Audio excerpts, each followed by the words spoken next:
টাকা দেবে না দেবে পরের কথা, খালি নির্বাচন কমিশন চিঠিটা লিখুক, তার 24 ঘন্টার মধ্যে প্রত্যেকটা বিএলওর অ্যাকাউন্টে টাকা ঢুকবে। নির্বাচন কমিশন লিখবে?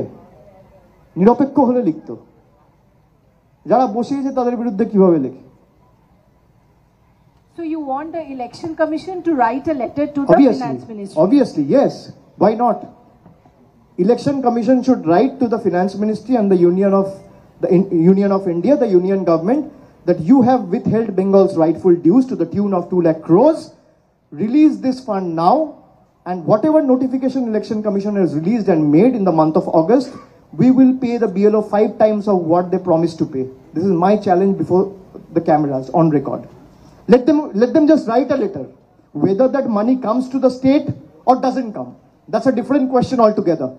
But even if the election commissioner take the high moral ground and decide to write the letter to the union government saying just release Bengal's rightful dues, I will ensure, our government will ensure that the money is reimbursed and sent to their account through DBT in the next 24 hours.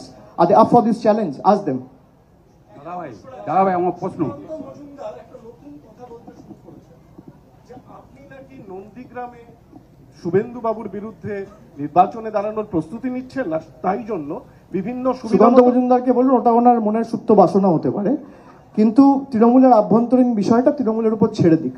আমাকে দল যেভাবে যেখানে কাজে লাগাবে আমি সেখানে সেভাবে কাজ করব। আমাকে যদি বলে নন্দীগ্রামে দাঁড়াও আমি দাঁড়াবো, আমাকে যদি বলে দার্জিলিংয়ে দাঁড়াও আমি দাঁড়াবো, আমি অন রেকর্ড বলছি। আর সুকান্ত মজুমদার যদি অতই পারদর্শী হতো তাহলে 8000 ভোটে জিততো না। সিপিএম কংগ্রেস বারবার বলে আসছে যে বিজেপি আর তৃণমূলের মধ্যে সমঝোতা আছে, ওরা এইভাবেই ওরা আন্দোলন করে যাবে যাতে ওরাও থাকে এরাও থাকে। সিপিএম খালি আর কংগ্রেস এই বক্তব্য বলে যে তৃণমূল আর বিজেপির মধ্যে সমঝোতা আছে। এগুলো আগে অনেক উত্তর দেওয়া হয়েছে, এসব বলে মানে গলা নষ্ট করা, সময় নষ্ট করা। সিপিএম কংগ্রেস কি বলছে শুনুন, এখানে যে এসআইআর এর সময় সিপিএম এর ভূমিকা কি একটু দেখুন তো, রাস্তায় নেবে কি ভূমিকা। এই যে বাংলার টাকা আপনি ছেড়ে দিন তৃণমূল, এই যে আমি সেবাশ্রয় ক্যাম্প করছি, আমি বলছি খালি তৃণমূলের লোকেরা আসবে, এখানে সিপিএম আসুক, বিজেপি আসুক, আপনি নির্বাচনের সময় রাজনীতি করুক, বাকি 5টা বছর তো মানুষের জন্য কাজ করুক। এরা খালি মমতা বন্দ্যোপাধ্যায়কে আক্রমণ করতে গিয়ে আজকে সিপিএম এর ভোটটা কোথায় ট্রান্সফার হয়েছে? কোথায় ট্রান্সফার হয়েছে? যারা নিজের ভোট ধরে রাখতে পারে না, নিজেদের কর্মী ধরে রাখতে পারে না, নিজেদের নেতা ধরে রাখতে পারে না, তাদের কাছে তৃণমূল কংগ্রেসকে শিখতে হবে না।